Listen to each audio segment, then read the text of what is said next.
Eh bien salut tout le monde, c'est Tino Théorie, on se retrouve pour une nouvelle théorie avec Edge, salut. Salut Tino. Donc qui va concerner en fait les propriétés du caoutchouc et les impacts possibles sur l'histoire de One Piece, donc on va commencer sans plus tarder. Donc la théorie se base essentiellement sur des faits scientifiques. Ce n'est plus un mystère pour personne, Luffy a le fruit du caoutchouc. Merci Capitaine Obvious. Donc on sait très bien que pour Luffy il lui faudra un power-up parce qu'il n'a pas encore fait dans le nouveau monde de combat à la loyale, donc en 1 vs 1.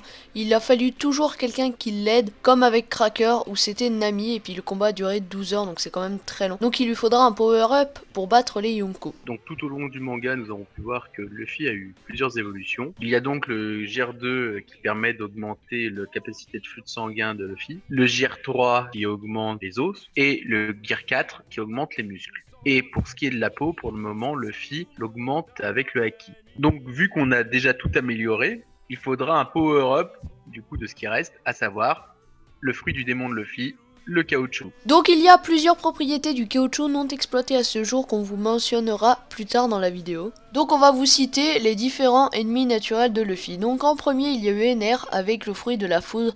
Sachez que le caoutchouc est un isolant de la foudre, c'est pour ça que Luffy a défoncé NR. Donc ce qui montre déjà que les propriétés du caoutchouc ont une grande importance dans l'histoire de One Piece et les combats antérieurs. Donc ensuite il y a César qui avait le fruit du gaz car le caoutchouc est un isolant du gaz, même si Luffy l'a battu avec la force brute comme on a pu le voir avec le Grizzly Magnum et toutes ses attaques. Et il y a aussi la propriété d'absorber les vibrations. Et qui a le fruit des vibrations? Bien sûr, l'un des 4 Yonko par bonheur. Donc vous aurez en description un PDF sur toutes les propriétés du caoutchouc, un tableau d'entreprise sur ses caractéristiques, la vulcanisation du caoutchouc et plein d'autres documents. On vous expliquera plus tard en détail, car le caoutchouc n'est pas notre domaine, on fait le rapport avec ce qu'on a compris et par rapport aux influences de One Piece. Donc si vous connaissez bien le caoutchouc, n'hésitez pas à le mettre en commentaire et surtout soyez indulgents. En effet, Tino, il y a d'autres propriétés du caoutchouc qui sont encore inexploitées. Il y a en effet le froid avec lequel il devient cassant et avec la chaleur, donc le caoutchouc de base peut être employé entre moins 55 et plus 70 degrés et on peut voir le rapprochement avec Barbe Noire. En effet, il y a Kuzan qui a rejoint l'équipage de Barbe Noire et qui a le fruit du démon du froid et donc un ennemi naturel de Luffy. Et donc dans la marine, nous avons Akainu qui est le détenteur du fruit du démon de la lave et donc par conséquent l'ennemi naturel de Luffy qui a le fruit du caoutchouc. Donc du coup, on peut constater qu'il y a deux points faibles de Barbe Noire, la lumière chez les marines pour les ténèbres et le caoutchouc pour les vibrations. Et en parallèle, Luffy a Akainu, ennemi naturel, et aussi Kuzan. Une autre propriété du caoutchouc, si on le chauffe, il peut devenir collant. Donc on peut imaginer Luffy qui ferait chauffer tout simplement sa peau ou entre guillemets le caoutchouc sur sa peau pour faire un peu comme Barbe Noire, encore une fois pour le parallèle, à la manière de la gravité, eh bien il collerait son adversaire et avec l'effet de l'élasticité, il l'attirerait à lui pour le gripper en fait. Pour imaginer ce genre de choses par exemple. Donc on va enchaîner en fait sur les autres propriétés du caoutchouc, c'est pas encore l'ultime propriété qu'on a trouvée, à savoir qui est la vulcanisation, on vous expliquera plus en détail ce que c'est. Mais en gros, le caoutchouc est aussi étanche à l'air, à l'eau et au bruit, même si on exclut l'eau, parce que quand un utilisateur de fruits du démon tombe dans l'eau, il perd connaissance et ne peut plus utiliser ses pouvoirs, sauf pour Jack vu c'est un homme poisson. Donc aussi le caoutchouc amortit les chocs et les vibrations, est résistant aux hautes et basses températures, donc ça jusqu'à, comme on l'a vu juste avant, moins 70 degrés et plus 55 degrés, donc c'est quand même des hautes et basses températures pour nous les humains. Donc il est aussi résistant à différents produits chimiques comme le poison, le gaz, tous les produits un peu comme ça quoi, voilà.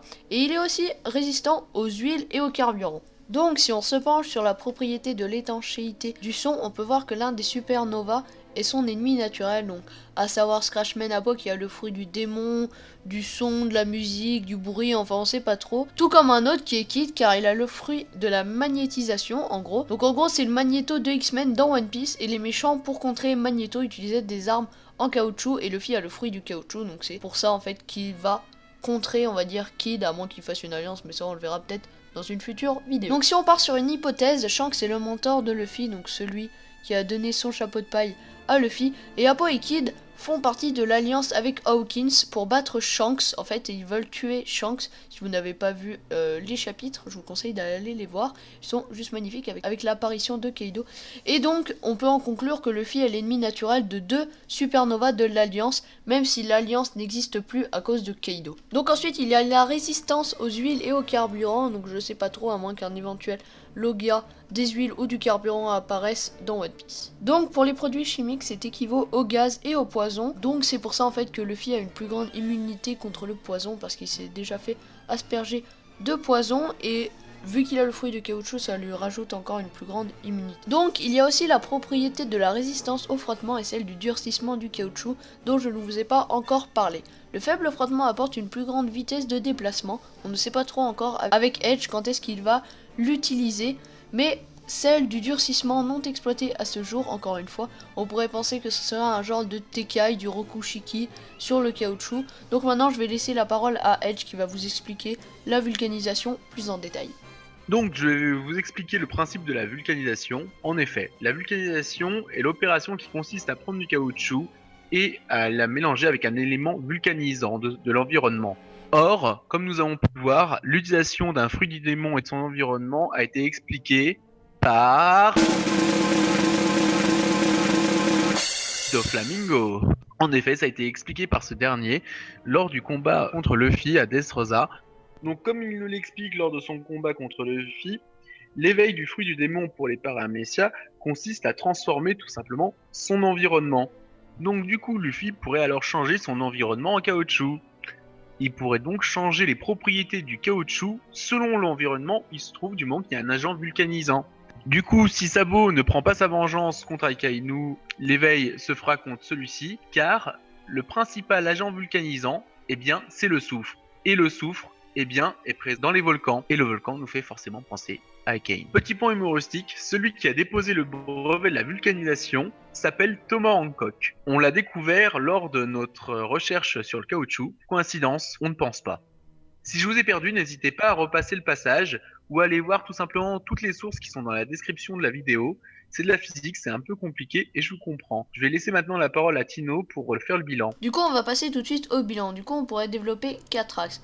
Barbe Noire qui a le fruit des vibrations, contre Luffy qui est son ennemi naturel avec le fruit du caoutchouc, et aussi Borsalino qui a le fruit de la lumière, donc ça contre théoriquement les ténèbres. Aussi Luffy a 2 ennemis naturels dans chaque camp, donc chez Barbe Noire il y a Kuzan, et dans la marine il y a Akainu. Aussi il y a l'alliance de Kid comme deuxième point du bilan. Luffy a 2 ennemis naturels de 2 supernovas et l'alliance en constitue 3, donc c'est le caoutchouc qui est isolant du son et bien aussi du magnétisme. Donc troisième point, il y a Akainu pour l'éveil et la vulcanisation du caoutchouc, donc c'est l'opération comme on vous l'a expliqué avant. N'hésitez pas à repasser le passage que Edge vous a expliqué parce que c'est assez compliqué. Après, Luffy aurait différents power-up propres à lui-même, cela formerait le 4e axe. Et sur cet axe, on peut partir sur les formes de gear et parler des propriétés du caoutchouc qui ne sont pas encore utilisées pour ces gears. Merci de nous avoir écoutés, j'espère sincèrement qu'elle vous a plu et je pense que nos concordances s'avéreront justes dans le futur par rapport à des faits scientifiques non négligeables du caoutchouc. Et bien merci à Edge pour sa collaboration. Eh bien, merci Tino à toi de m'avoir proposé de pouvoir m'exprimer sur ta chaîne. Et merci pour cette collaboration, c'était un plaisir. À bientôt. Allez, salut tout le monde.